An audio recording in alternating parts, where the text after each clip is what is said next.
we will also update it. Ready? Okay. Cool. All right.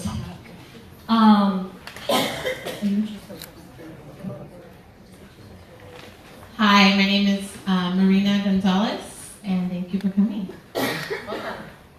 Hi, my name is Angeline Chen. Marina Gonzalez is so amazing. She's the one who brought us all together to do this event, and she's counselor at the PCC, so thank you, Marina.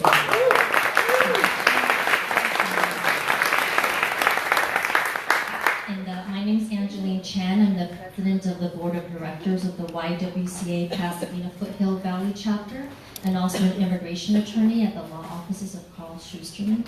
All right,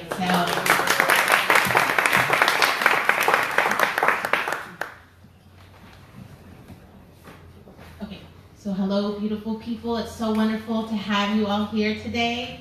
I'm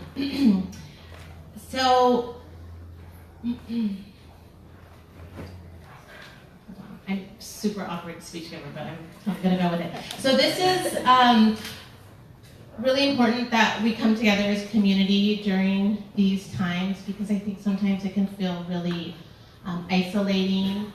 And so I'm just really happy that we're here in community together today. This is really super therapeutic for me, believe it or not.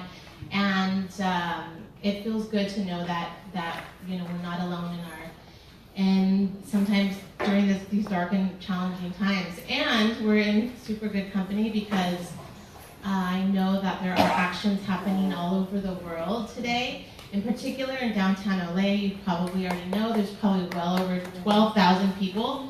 Wow. Also, marching down Colorado Boulevard right now is a march of over 500, I think, single-handedly organized by a PCC student, right? Wow. So, I mean, this is someone who's probably 19 years old, doesn't have a lot of experience. So this really speaks to the power that we have, not only as individuals, but in community. So I just wanted to kind of share that reminder with all of you, that every single one of us, we are super powerful. And while we sometimes are taught to believe that we aren't, as individuals, we are powerful. And like I said, in community, we are even that much more powerful. So I just wanted to take a quick second. If everybody could do me a favor, introduce yourself to the person on either side of you and say thank you. Thank you for coming. Thank you for being here.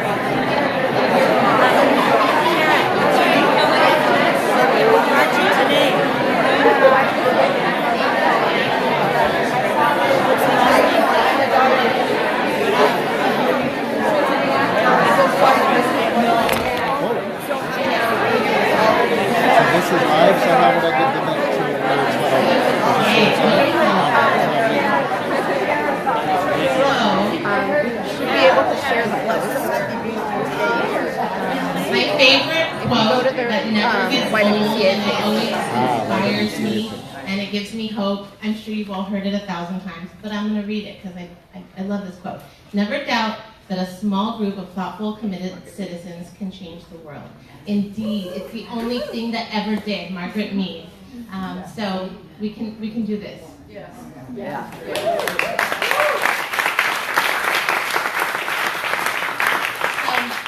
I'm going to just quickly introduce you to the committee, and I wanted to thank them for coming together. Basically, this event was planned in about 2 weeks. So Yoland Trevino from PACTL for offering us this space and helping with the logistics.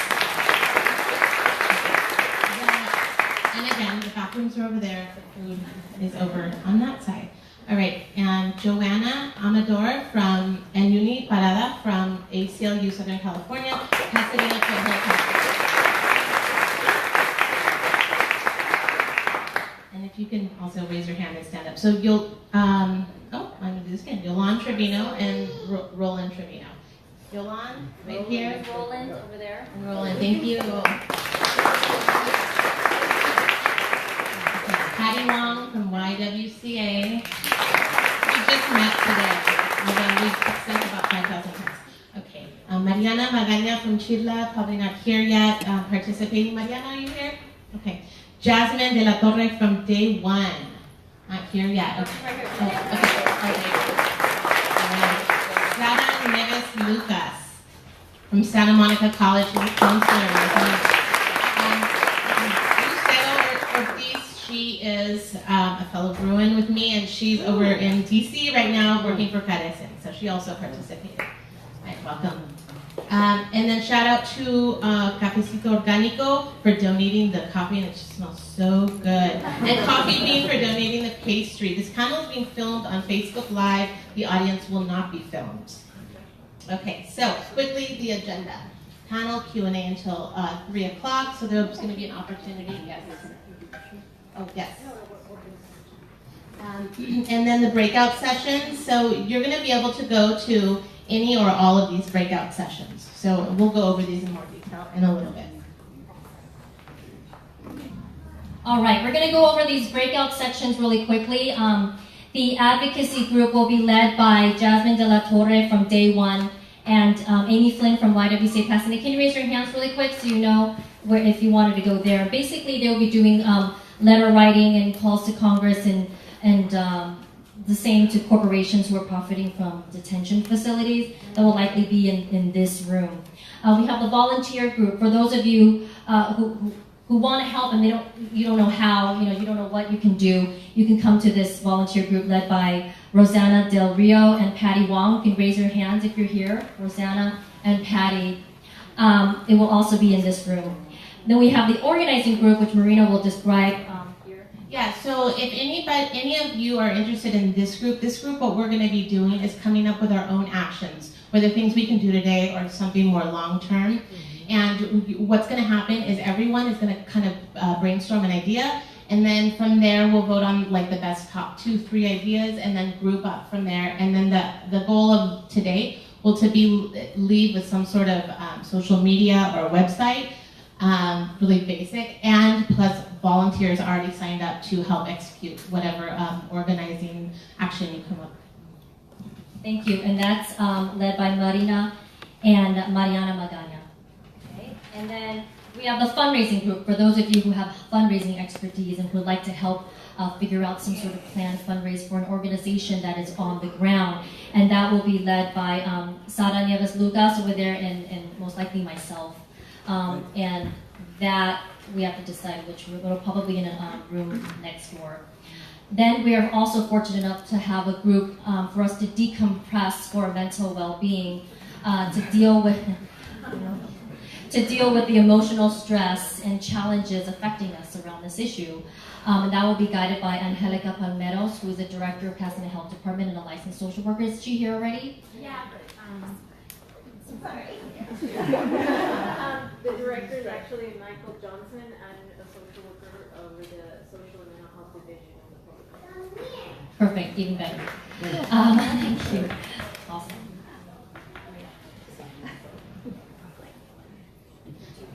Okay, so we have worked, well, Joanna and a few other group members have worked tirelessly on this 4-page double-sided information full of different organizations, campaigns, advocacy, list of corporations. And so it's this worksheet that we're going to provide for you has really compiled information that we've got from a lot of different sources. It's fully vetted. You're going to have a link and you're welcome to share it. But this is what we're going to work from in most of our breakout sessions. And of course, if you have other ideas, then you can also share that. So now we're going, wanted to introduce the speakers as well as Congresswoman Judy Chu, who's here, who will say a few words. We're very fortunate to have all these people here. I mean, everyone is so busy and there are many events going on at the same time. And of course they work on these issues. So I wanted to introduce Ernst Fenelon Jr., who is the Senior Program Coordinator at the Prison Education Project at Cal Poly Pomona. He also just published a book.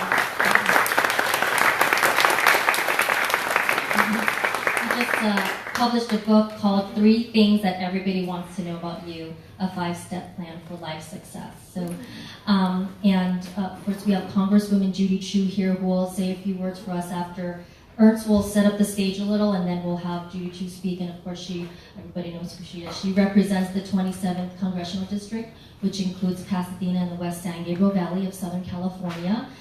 She's always been a huge supporter of our events, and so we're very happy to have her.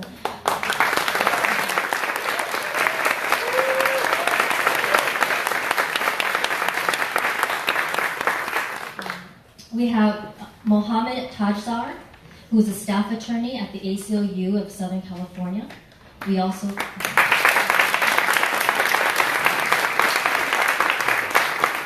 Adela de la Torre, Communications Director at the National Immigration Law Center, NILC.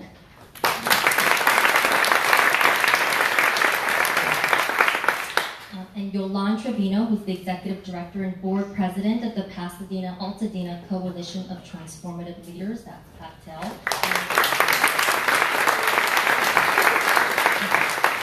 So we're going to hand off the phone to Ernst. He'll take over, set up the stage, and then Judy will say a few words, and we'll continue with the panel. Thank you. Thank you. Good afternoon, everybody. Good afternoon. How's everybody doing this afternoon? Good. Good. I'm excited to see so many people show up on an issue that is so important. And so as we move forward, we don't have a lot of time on this front end. I want to kind of set up a couple of ground rules. We're going to be talking about a subject that obviously can be very emotional. And so as we talk, one of the key things that we want to work, there will be an opportunity for questions and answers. So as you listen to the panelists as they share their information, write down your questions. And then we'll have questions and answers. You raise your hand, I'll call on you. And if I skip you, you can remind me, and I'll call on you again. And the idea here is that as we relay things, there's two things that are operating right here. Number one is the actual facts. And then two is the stories that go with them. And I think it's very important to know the difference and know where they meet and where they stand apart. And so our goal here is that as information is relayed, whether it's facts that you may not agree with or things you hear, we're not going to talk over each other. We're not going to yell. We're not going to do any of that. We're going to be here. We're going to talk. We're going to learn from each other. If something is said that you disagree with, stick with the facts. We're not here for name calling, any of that type of stuff. We're here to really learn what is going on and what can we do about it. And I think that's very critical because as I'm hearing even last night, there's been some new updates and things that are occurring that fast. And it's very important to know exactly what we get to do because you can get overwhelmed and feel you can't do anything. And so I want to challenge you to be of the mind frame that the power of one. The power of one is that one person can make a difference. One person who has a shift in their attitude can change the attitude in the room. And one room can change the attitude in a building. One building can change the attitude in a city, a state, a country, and the world. And so I just want to kind of lay those ground rules out so we can operate together, really learn, really galvanize from this time that we have together to really learn and take action. Because ultimately that's what it is. We don't want this just to be a warm bath. When you take a warm bath, you get in and then when you get out, after a few minutes, you're cold again, right? It's just something you just enjoy for a moment. We want this to be something that's compelling, moving forward towards action that we can believe in. So at this time, it's my distinct honor to bring up Congresswoman Judy Chu.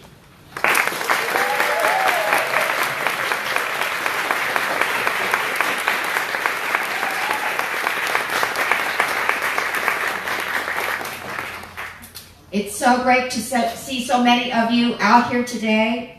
Did you know that today there are 600 events across the nation just like this?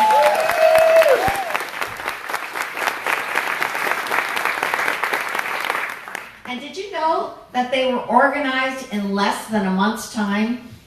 It's because when people saw what was going on in this nation, they said, I have to do something. And as a result, there are incredible rallies and speak-outs and events like this that are happening. I, in fact, just came from another one that was at Claremont, and we all wore these Mylar blanket foil blanket armbands to show our solidarity with the children who've been detained.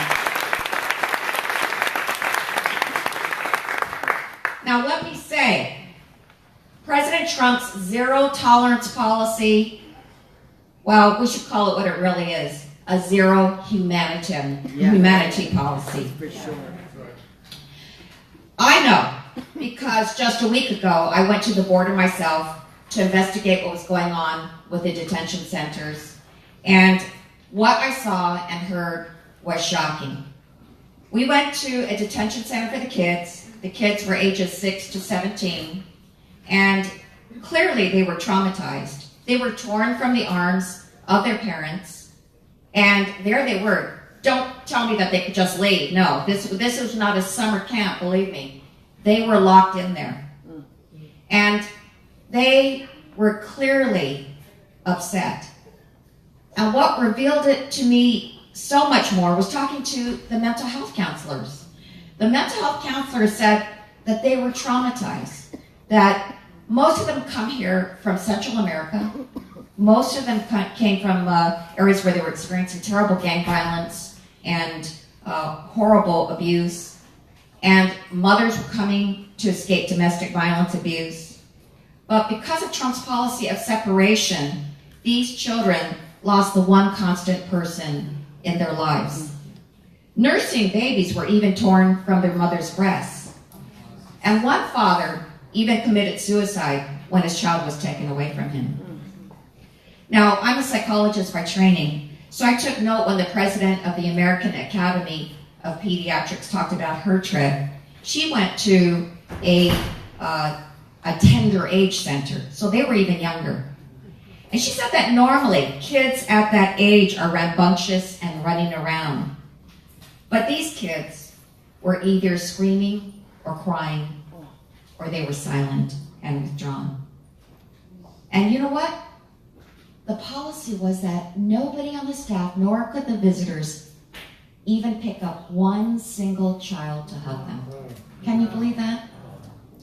She said that these kind of conditions cause toxic stress that can permanently affect their brains.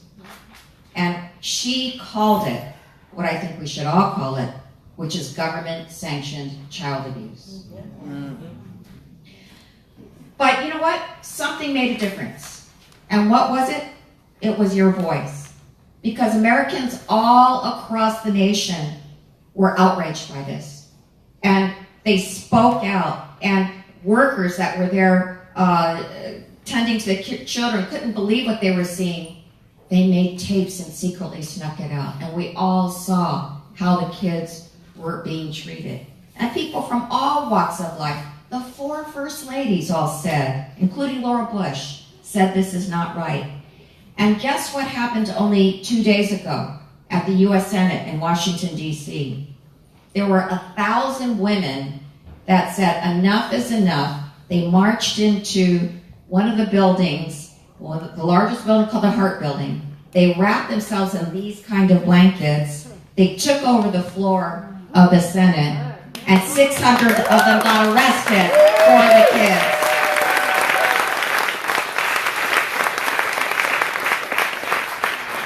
Now, you talk about grassroots action. That is grassroots action. And as a result, President Trump had to own up to the fact that this was his policy and his policy alone, and he had to issue an executive order stopping the family separation. But the only thing is, what his current policy is just as bad. Because what he wants to do now is to keep the kids with the family members, but keep them detained for many long periods of time until they're deported. When in reality, what each family is entitled to is at least a hearing on a claim for asylum. That's what the law is. But he wants to deny it, from them. And so this is no better. This is no better.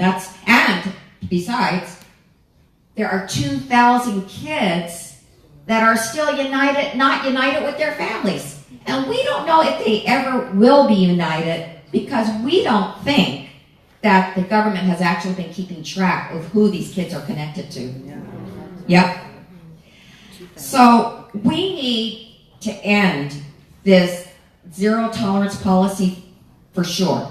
We need to end this horrible family separation policy.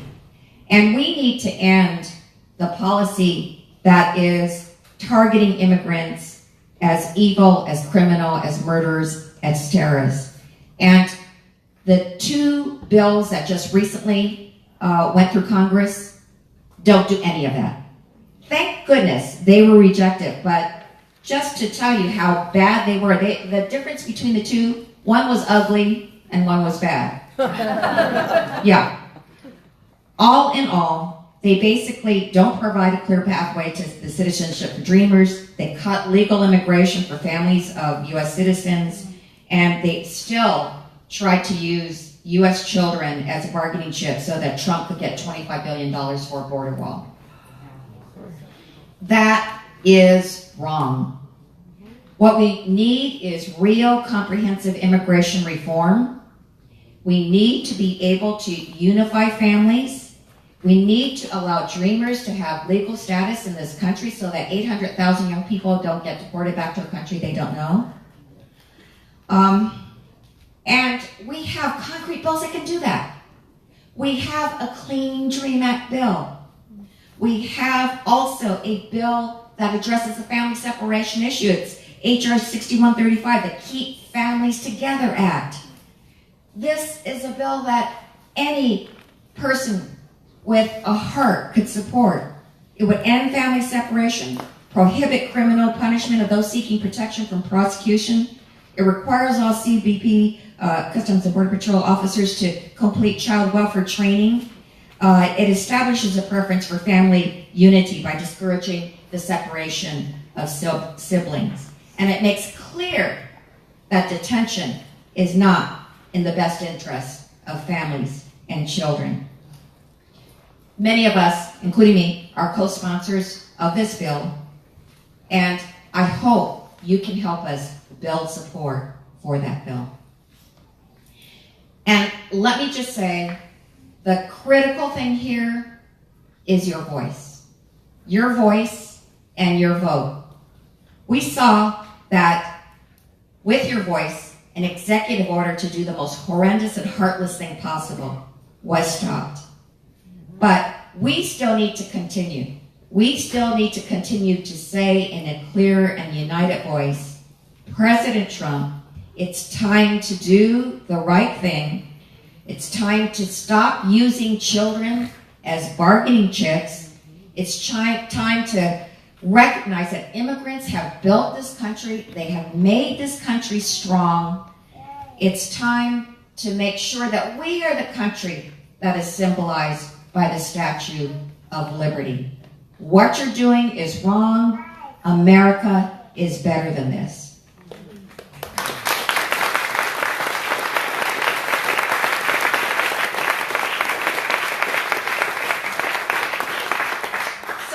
So glad to see all of you here today because you sound like you're ready to take action. You sound like you're ready to have a whole afternoon of information and then action-oriented workshops. And that is what we need because I tell you, we have a lot to do. We have a lot to do to make sure that we change this country back to what we know, a country that welcomes all people.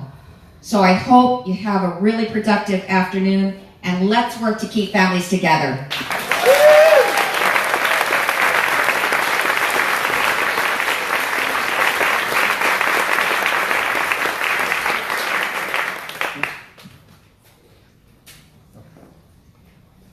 All right, after that, we can go straight to work on that one.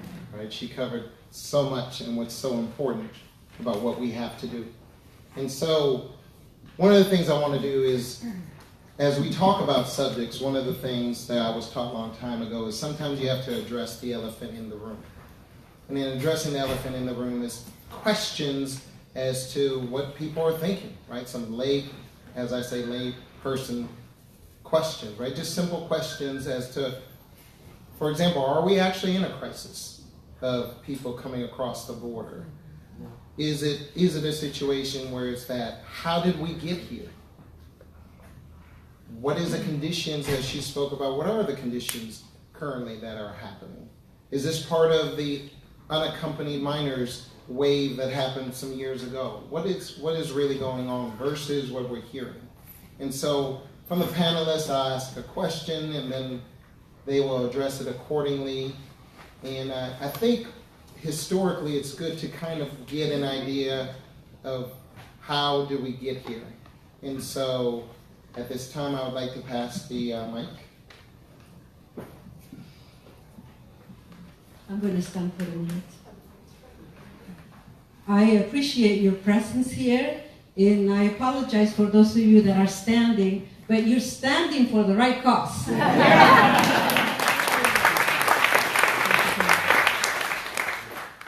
Greeting in Mayan language, in Pashin Alake. Please, let's do this together. Take your right hand and put it next to your heart. Feel your heart beating. In Pashin Alake. That means I am in you and you are in me. It's a Mayan greeting, similar to Namaskar.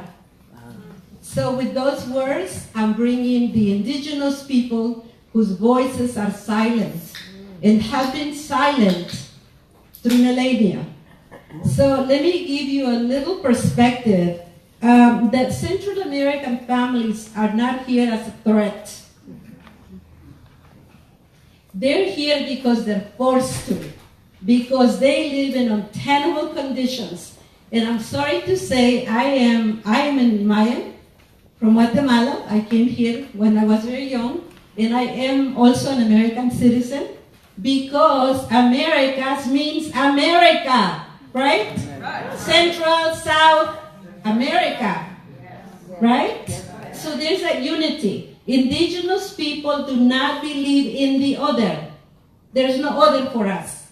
We are interconnected with everything that is animate, inanimate, creepy, crawly, wicked ones, everything.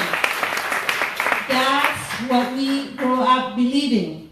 So I have no issues with Mohammad or Muslims or anyone because we're in each other, right? In Bashinalake. Right? So let me just give you a little bit of history because what happens too when we don't know, and I don't think schools teach this kind of history, that we start blaming the people. Well, what are they doing? They're taking our jobs, and then I don't think you do because you wouldn't be here if you believed in this rhetoric, right? But some people do. So the United States is not suffering a crisis that justifies this radical measures. They're here because they're seeking a balance in their lives that we, and I'm saying we because now I have this thing that says I'm a citizen, right? Created in these countries. So I'll take you back, not going far to being colonized, just back to the US. In 1954, the CIA overthrew the Guatemalan government, the one government that was looking and attending to its people.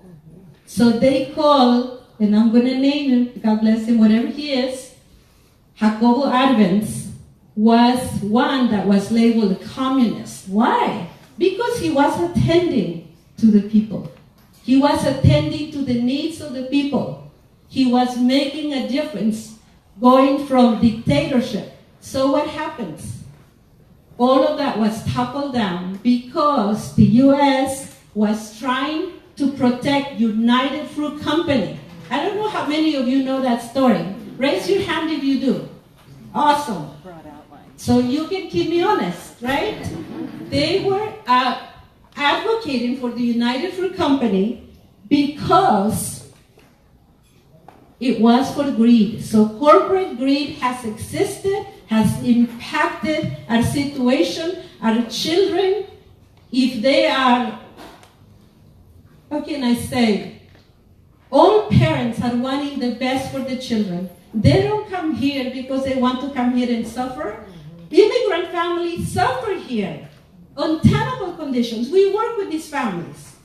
Families that live here in Pasadena in situations with vermin, with roaches, with mold on the walls, and they don't say anything because they're terrified. So it's very complicated, very difficult. Also, in California, the streets and prisons of California are the ones that gave birth to the MS-13. That's what happens, right? And then they were sent back to El Salvador, and they got contaminated, and now they're back here. So I think it's important that we take a look at this and examine our own heart, our own morals, because what is happening is absolutely immoral. Does anyone agree with that? Yes. I'm getting like the chopping block, so there's a lot to say historically, and maybe we'll have another conversation another time. But let me just leave you by saying that it warms my heart that all of you are here. And I said, we had a meeting last night with our parents, and they set up the room, and I said to them, you should know you're not alone. There's a lot of people standing for you. And all of you good people are here. Let's just take this into your righteous indignation, into some kind of positive action. Can we do it? Yes. Yes, we can. Right? Thank you.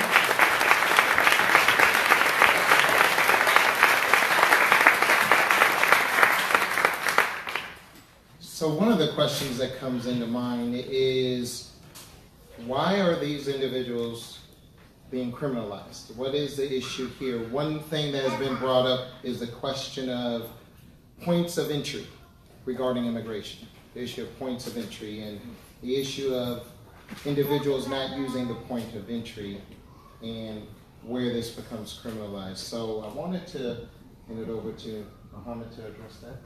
Thank you very much. And thank you all for being here and for braving the crowded room and the traffic all the way here. It's my distinct pleasure and honor to be in this space, and I want to thank my sister here too for invoking the spirits of many of our ancestors. So I guess what I wanted to just briefly touch upon is that I think that, building upon this history that my sister Yoland was talking about, this history that demonstrates why there are so many of these what's called push factors, the factors that lead individuals to migrate from their places of origin, whether that be economic destitution, environmental disaster, or political upheaval in a lot of these places in the Americas. So from that, we in this country have for approximately, I'd say about 25 years, have developed a national rhetoric where we denigrate and demonize immigrants. Unfortunately, this rhetoric and the sort of program of demonization of immigrants was a program that had its roots this was a national consensus, a consensus that was agreed upon both by elements of the Republican Party and the Democratic Party.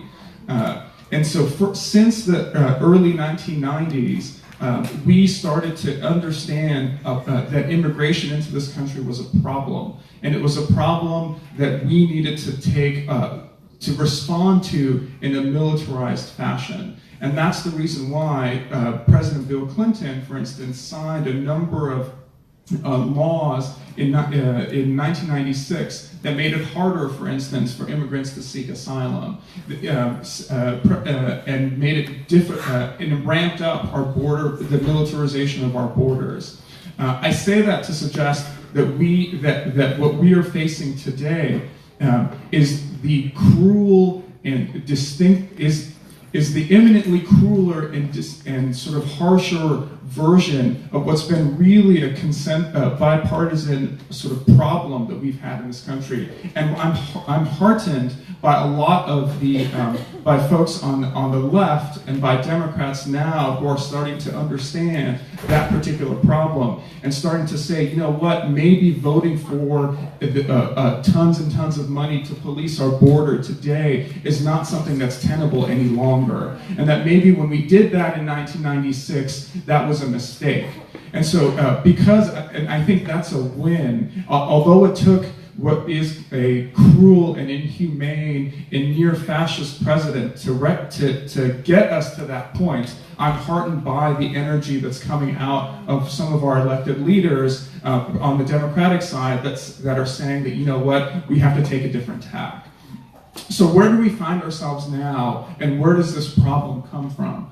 The crises that my sister was talking about in Central America in the last, I'd say, about 10 years have really, the crises of violence and poverty particularly in 3 countries that are sort of euphemistically called the Northern Triangle in Central America have resulted in massive flows of migrants from those areas into the United States.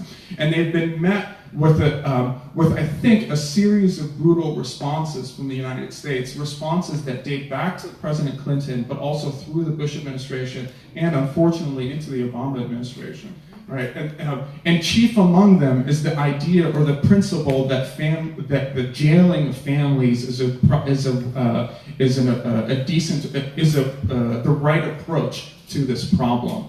And so we start from the baseline of heightened amounts of detentions and jailings of families of migrants who are coming into this country. That was a problem that predated Trump. And so what Trump has since done is announced this policy that we have already that has been referenced, the policy called zero tolerance. This was a policy that was announced in I believe in May, but they had already started to consider as early as March 2017. And what this policy says is that when families find themselves in the United States, whether at what's called a port of entry or not, between ports of entry, that families will be rounded up and detained, and their children will be separated from them.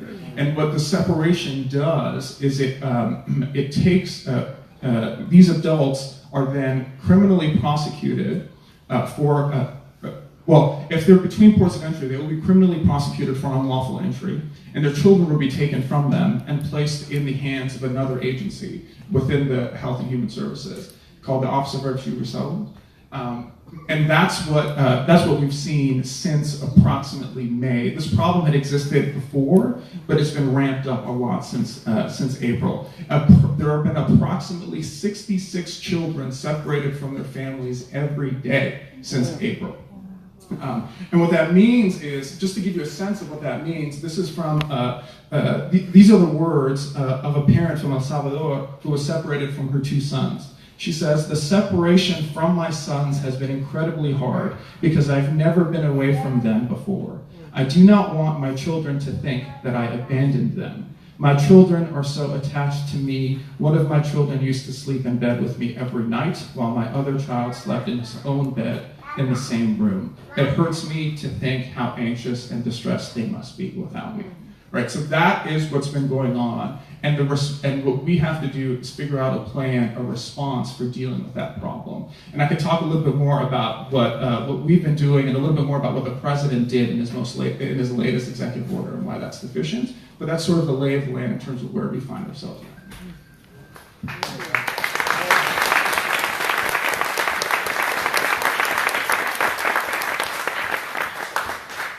Now, earlier we heard about some of the conditions currently.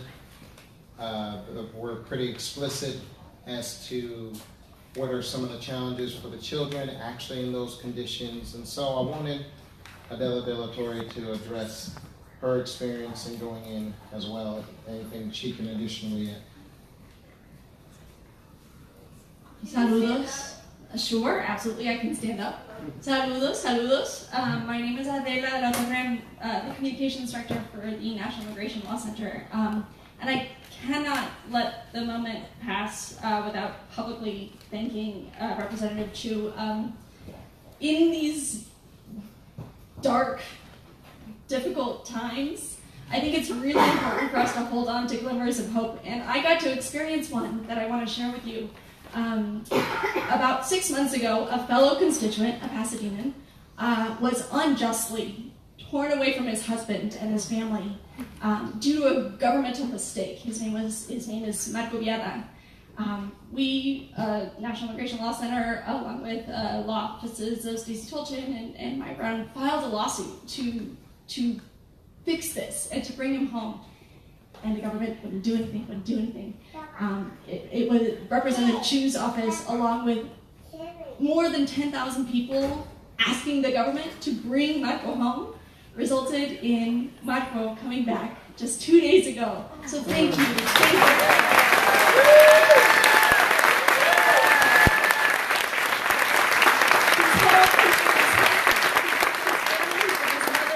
He missed his brother's deployment, unfortunately. His brother's in the armed services, but we're just so happy. So thank you. To talk a little bit about, as Mohammad mentioned, this is our criminalization of immigrants, and unfortunately, people talk about it. They call it family detention. I personally think of them as jails. That's what they are. Yeah. We've had these before, and so in 2014, when the first kind of large-scale family jails were built, my organization was one of the first to enter.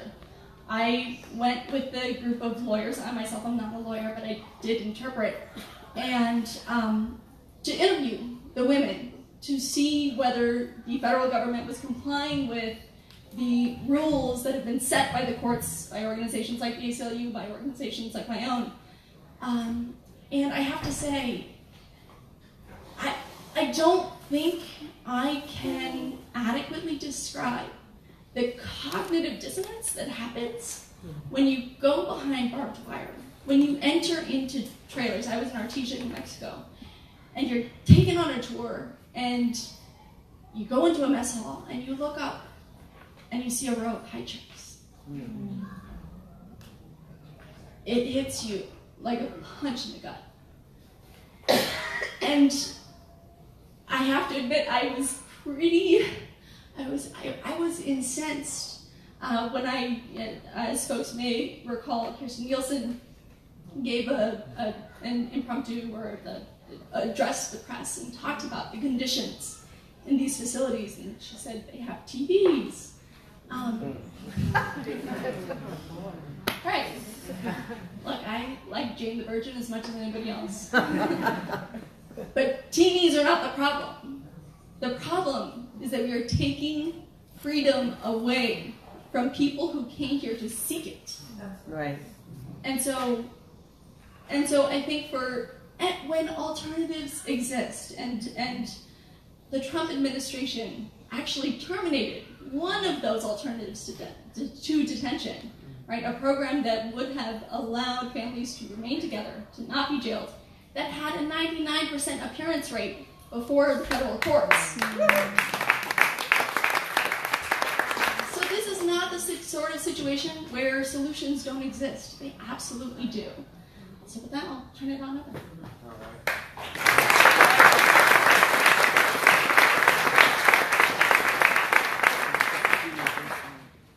So one of the questions we have to ask is, are we in a crisis? Is the numbers of people who are trying to immigrate, particularly from the southern border, is there this huge influx that's just skyrocketed and off the charts?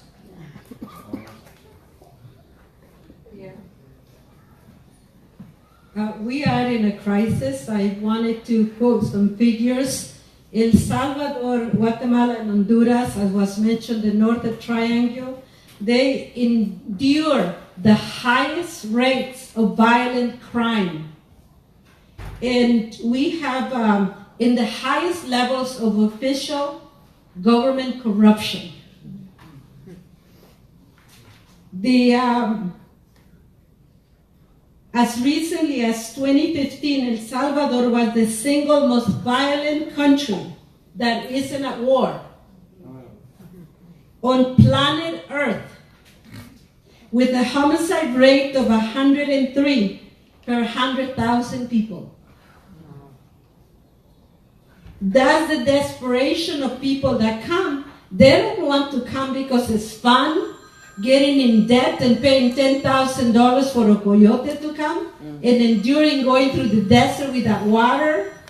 That's not why they're coming. It's no picnic. But we do have a situation that I believe can be solved. Stop meddling in our governments and go back and repair what has been done. Right.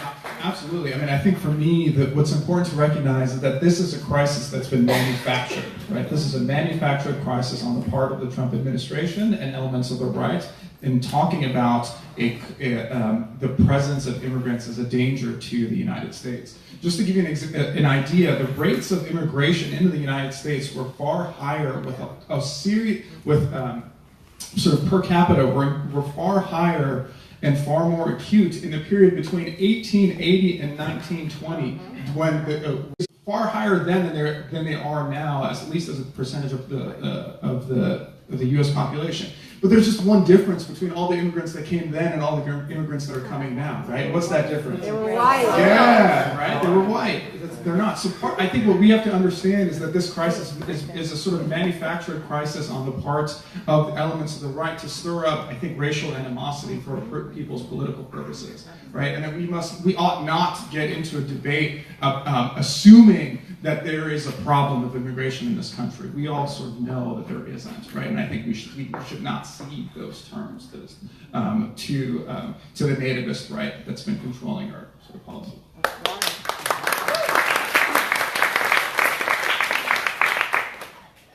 I don't have much to add other than just wanted to tie it back to federal, state, and local policy. I think what Representative Chu mentioned about needing solutions like immigration reform or like sane, humane immigration policies, that's something that's obviously needed at the federal level. There are also things at the state and local level, because the other thing that tons of data show us is that immigration is good. And that's something that we all know, right? Our fellow parishioners, our community members, our kids' classmates, we ourselves, our families, are immigrants. And so I think it's important for us to, obviously, our eyes are on Washington, and we need to counter the Trump administration's manufactured crisis. Yeah. But we also need to make sure that we're asking our cities, our localities, and our states what they are doing to make sure that everybody in our community feels safe and ready to thrive, regardless of where we're born or how much we have.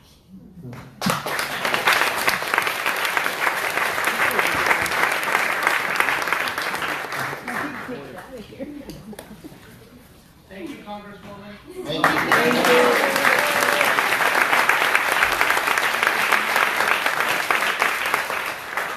So another question that comes up is, if we, again, I have to ask these questions because they're the elephant in the room. If we don't lock them up, what's the alternative? How can we control and deal with this? Are there alternatives? Excuse me. Before we go on, if I could just point something out. The peak number of illegal undocumented in America was 2007. The absolute numbers of undocumented have been dropping since then. So every time you refer to the crisis or the problem, there isn't one when it comes to undocumented immigrants or they're coming here. The only problem is the response to it. So when you start talking about, well, the reason we have to come here and help us fix, El Salvador and Honduras, I appreciate that. But the problem we're dealing with right now is the response to the people coming here, and there aren't more of them. So don't call it the problem, because when you call people the problem, the solutions tend to be final. Okay, so two things. Number one, I didn't see you raise your hand, so I let you speak for a moment. And I appreciate your point of view, and we're entitled to have different points of view, and it's a very valid one as well as it's valid here as well. Okay, well, thank you very much, and we'll proceed, and then we will go to questions and answers shortly. So the believe I'd asked about alternatives, correct? So I mentioned one briefly not too long ago. This is, in fact, a pilot program that was terminated by the Trump administration in 2017. Shocker. And this was called the Family Case Management System.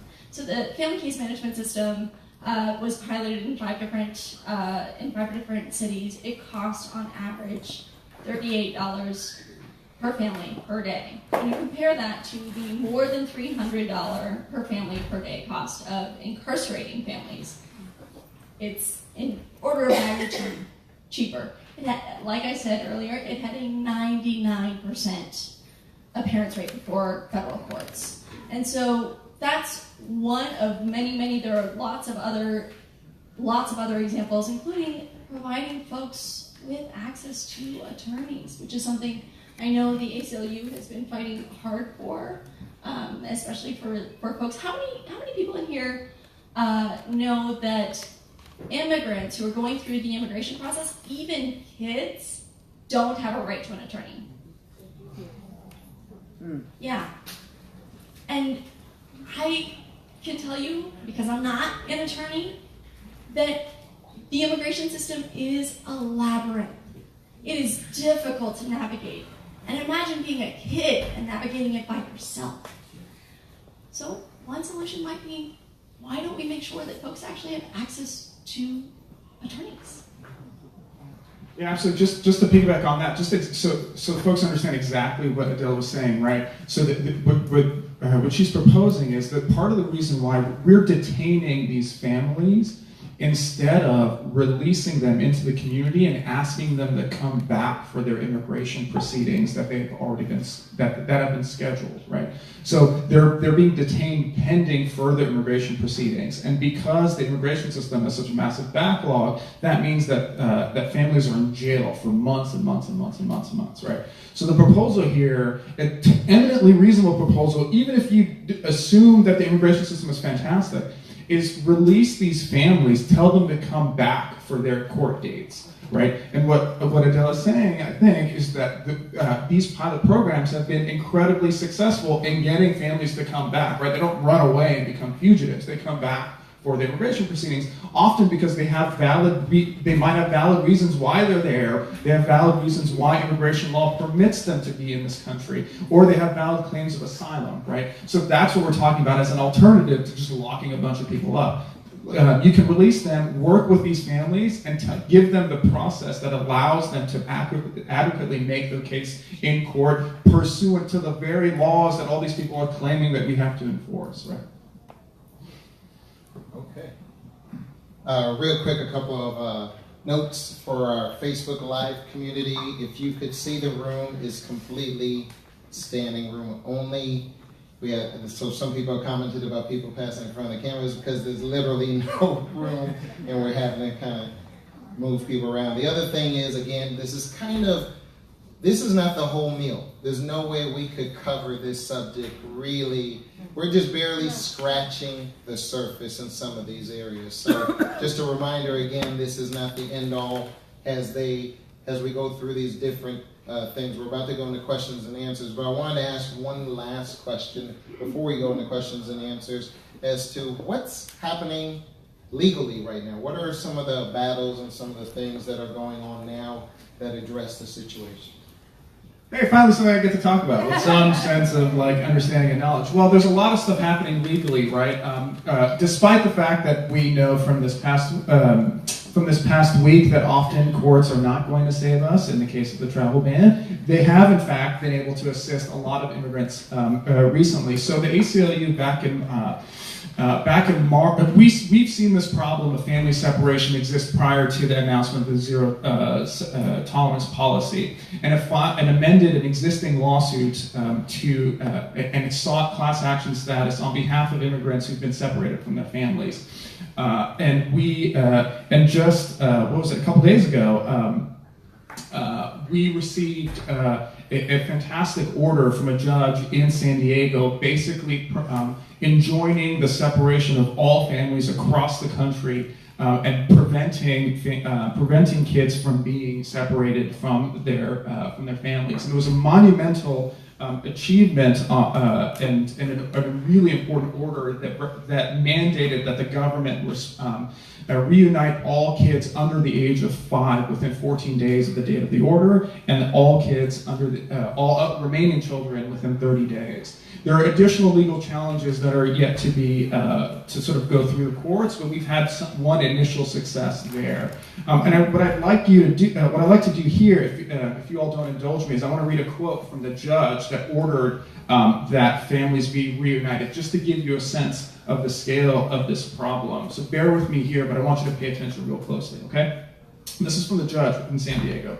The practice of separating these families was implemented without any effective system or procedure for, 1, tracking the children after they were separated from their parents. 2, enabling communications between the parents and their children after separation. And 3, reuniting the parents and children after the parents are returned to immigration custody following completion of their criminal sentence. This is a startling reality. The government readily keeps track of personal property of detainees in criminal and immigration proceedings. Money, important documents, and automobiles, to name a few, are routinely cataloged, stored, tracked, and produced upon a detainee's release. Yet the government has no system in place to keep track of, provide effective communication with, and promptly produce alien children. The unfortunate reality is that under the present system, migrant children are not accounted for with the same efficiency and accuracy as property. That's from the judge that ruled against the Trump administration. So there's a lot that legally can be done to help enforce this particular provision, and we'll wait and see what the government does. My hope is that the government wields all of its resources and complies with this order, but we have to wait and see what's going on there. Just to add on the policy side, I mean, I think one of the things that we're hearing from folks on the Hill is that the volume of outrage that they are hearing rivals only the volume of outrage that you all produced when we were fighting to preserve the ACA, the Affordable Care Act. And that's great news. And we should keep up the cause. But it's also a little bit of a caution, and here's why. Folks are hearing this, and they're hearing the problem of child separation in particular, and some senators and some, not our representative, but some are saying, oh, the solution is to jail families together. And we need to be crystal clear that that is not acceptable. Right. Absolutely.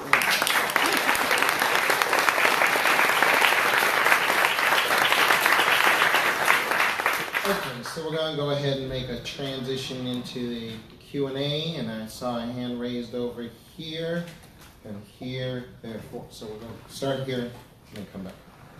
Oh, and do you need to pass it? I talk really loud. There we go, all right. I think I just want to ask this question because it's been constantly confusing me, because from at least the actions that I've been involved with, it seems like the way border enforcement happens is very much driven by the region or regional director of border security. So there's one for the LA and San Diego areas, another one for Arizona, and so they're almost like little kings that kind of decide how we do this or how we don't do this. And so in some sense, when I'm hearing all this awfulness happening east of us, has very much to do with those people involved, and there's no kind of consistent way in which that's either those people are held accountable, or in terms of the way they administer and have the policy. That's at least my perception. I just want to hear from the panel of experts to see if that's a true statement. And real quick before I pass it on, for the rest of the questions, you did that great. Just kind of keep it straight to the question, and so then that way we can get more questions in, because we're going to do this for about 10 minutes. So, we don't need a longer narrative. I tend to speak a lot, so I can speak a lot. Thank you very much for the question. The truth is, yes, for example, we at the National Immigration Law Center are suing the now Trump administration over positions specifically within the Tucson sector of Border Patrol area. So that is absolutely true. that doesn't mean there aren't things that can be done in headquarters to fix that, right? I mean, the truth is that there are regulations and policies and guidelines that headquarters can push out to make sure that all of the sectors are treating people humanely, and that gives lawyers like Mohammad and others the ability to come in with a lawsuit if those standards are not being adhered to. I mean, I don't know anything about legal claims, but. Okay, over here.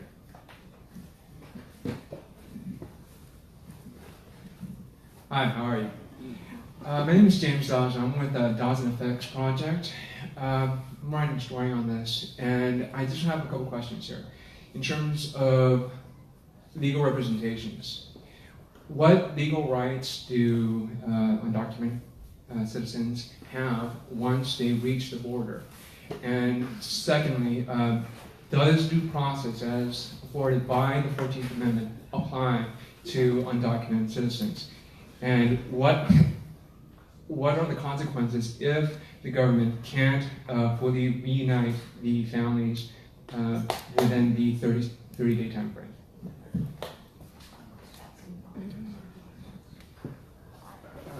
Yeah, just real briefly, the answer to your questions are yes, and really, and a lot. so yes, and individuals who are undocumented have plenty of rights when they come into the United States. Even at the moment that they enter the United States, they have the right, for instance, to claim asylum. That's a right that's given to them under U.S. and international law, right? So what we've seen is the Trump administration is actually making it really difficult for people to claim asylum, even when they show up legally at a port of entry. We've gotten numerous reports that that's not been happening, right? So there are a lot of rights that individuals have. And in terms of due process, there are plenty of due process rights that individuals have who are undocumented. So this case that I just read to you out loud is a case that's premised on the due process clause of the 14th Amendment. This what's called the substantive due process right of familial integrity, right? So that these individuals have due process rights to be connected to their families, and that's what the court found. So there are a whole laundry list of rights that individuals, even who are undocumented, have in this country. And to answer your third question, if the government does not follow this order, or if it doesn't appeal the order and it doesn't follow it, the litigants can go back and seek sanctions from the government and basically punish the government for its non-compliance with the court order. That's been done in the past. I don't think the government wants to go down that road. Okay, so two things. We're going to take two more questions. I know there's a lot of hands up. In order to actually move into the breakout sessions where we actually start brainstorming what actions we're going to take, again, we're just scratching the surface. I'm going to briefly take two more questions. Raise your hand over here. Can you pass the mic down, please? I speak loud. Oh, okay, well, we'll say that one. My name is Monica Urquidy, and my uncle's gone now, but he was one of the founders of the Brown Berets, along with Ed Roybal, and I forget who else. But one of the things they did is they looked at the Treaty of Guadalupe Hidalgo. And the Treaty of Guadalupe Hidalgo states that the future generations of the have you looked at it? Of the Latinos and their rights and culture is protected. Otherwise, basically, the land all goes back. And I mean, technically, the Guatemalans and the Salvadorians, that was all part of what is part of Mexico. So, I mean, it was not back then. No. It was New Spain. But it was not part of Mexico. Mexico. That's what I'm getting at, is that it was the same, it was all one country. So, I mean, technically, wouldn't they be in violation? Because that's how they got bilingual education through, was they went and they sued the state of California, and they said, hey, you know what, you've got to get this back. Otherwise, because you're not providing bilingual education. So to me, that's kind of an out that gives them equal rights, you know. So that's it.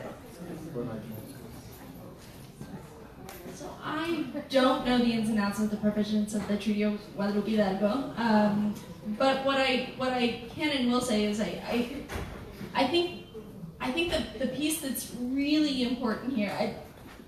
The litigators are doing an incredible job of bringing the issues to the court, but I don't think it should be lost upon anybody that even as window dressing as it was, the fact that the Trump administration issued an executive order at all, and it wasn't sufficient, and it didn't do what the Trump administration said it would do. But the fact that it happened is because of people like you. And so, while yes, we need to be looking at every single avenue to bring folks to court when we need to, courts alone aren't going to turn back the tide on the basic values that we hold dear. It is knocking on doors, and it's remembering that November is not very far away. Yeah. Yeah.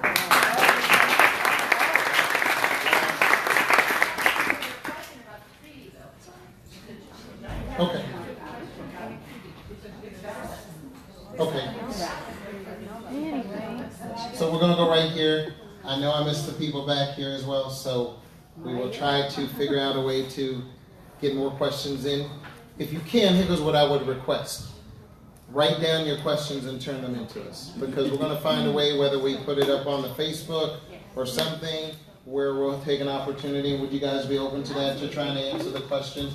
If you did not get called on to ask a question, write it down or take it down, and then we'll see how we can get it answered. All right? Hi, my name is Victor. I work at Pasadena City College. So I'm going to try to do this without breaking down. I'm Salvadoran. Born here, but close ties. I'm tied to my homeland, like a lot of my people are. Much to our detriment, the American cultural mindset has the attention span and the memory of a fruit fly, right? And so I am deeply appreciative that someone who's Central American is on the panel to speak about the context and the history, about the accountability that this country owes to the Central American Isthmus, all right? Now I want to say this one thing, that something that's not talked about. In 2014, following the unaccompanied minor surge in Central American kids, the Obama administration started funneling millions and millions of dollars to the Mexican government to do its dirty work. This resulted in hundreds of thousands of families being deported back to conditions where they would experience extreme violence. People got murdered when they came back, right? People got raped in Mexico. I mean, the percentage of sexual assault among migrant women is 80%. 20,000 migrants go missing in Mexico every single year. There are estimates as many as 100,000 have disappeared in Mexico, right? Paid for by the United States of America, right? So this is something that's not new. Just one last thing. Hillary Clinton in 2009, as the Secretary of State, aided and abetted it. The coup, the military coup that happened in Honduras against lawfully, elected President Manuel Zelaya, right? Along working in conjunction with the U.S. Southern Command, which is the military wing of the U.S. military in Latin America, right? So the Democrats they are also accountable in this whole mess that is happening to my people, all right? And the only thing I can say is, we don't need your tears. I'm sorry, we don't need your tears. We don't need your pity. We need you to start talking amongst yourselves and hold your elected officials accountable for the mess that they will participate in. That's all I have. So, again, what I'd like you guys to do, if you did not get a chance to ask your question, write it down, text it down. We'll find a way to see how we can get an answer by the panelists here. And so at this point, I'm going to turn it back over so we can begin to talk about how we're going to transition into the breakout sessions. Because again, we don't want this to be just a bath, right? Just something where it feels good, we discuss things, we just whatever. We want to also find a way to take some sort of action. Maybe it's just reading the paper or making a phone call or a text or email or a poster or something, right? Action is what changes ultimately things. So at this point, I'm going to turn it back over, and I thank you for your time. Isn't that amazing? It's so lovely. Very difficult to get really good speakers, and thank you for, my goodness, your knees and butts and everybody's heard of. This is on Facebook Live, by the way. YWCA Pasadena chapter Facebook. It's on Facebook Live. The other people who couldn't fit in this room or watching it over there is a little bit of a lag. So you can also go home and watch that. We're now going to break out into groups. We're going to do what we can. We have other space beside this, so that's good. We have the advocacy group. Again, where's Jasmine and Amy over here, where you're going to be writing letters, calling Congress and corporations that have been profiting from detention facilities. We're going to be in this room, okay? We have the volunteer group led by Rosanna Del Rio and Patty. Patty, where's Patty? Rosanna, again, okay. Volunteers, people who want to volunteer, do something, and don't know what they can do. They will also be in this room. So we'll move this table, advocacy over there, volunteer over here. We're going to have the organizing, Marina, and Mariana Magana is also here. Marina, Mariana, you're going to be in that room, yes? Yes. Yeah. So the food room, lucky for you. Not eight. Okay, food room is over there. Fundraising group. Fundraising group, who's doing that? Oh, yeah, I know. Shoot. Sada, where does Sada go? She's outside. Okay, she's outside, and I will also get there, but we'll meet out there, and we'll move to another room. It'll be 115, which is pretty much right there. And obviously, the fundraising group, explains itself what we're going to do there. The last one is for those of you who want to decompress. Everybody might want to for mental well-being. That will be led by Angelica Palmeros. Angelica, right here. Can you come out so they know what you look like? Okay, Angelica will also wait out there for you. And we're going to go into room 108, which is right next door. Question? Yeah, on the website you asked, or on the Facebook page, you asked if anyone was a graphic designer. Which group is that? Yeah, so you can go into any group because, probably organizing, volunteer, or fundraising would be the best for that. So anyone with any, very artistic, technology, media professionals can spread out into different groups because we'll need you regardless. For sure the organizing group as the starting point, though. For sure. You can definitely move around. You want to do 45 minutes of making some calls, and then you want to do some fundraising. You can move around. So we'll have people here to help you guide advocacy, volunteer, organizing, and then fundraising and mental well-being outside 108, 115. Question? Lawyers? Volunteer. And also anywhere. I'm a lawyer too, immigration attorney, but I also have expertise in fundraising, so I like to fundraise, but of course, yes. Also, if you are an attorney who is willing to take on cases, detention cases, for low bono, pro bono, please come up and talk to me because I'm giving your name and your email to provide it with people that are on the border right now in need of, it's volunteer. It'll be a volunteer. But if you don't go to volunteer, please talk to me. That's from 3 to 5, and then we're done. Thank you.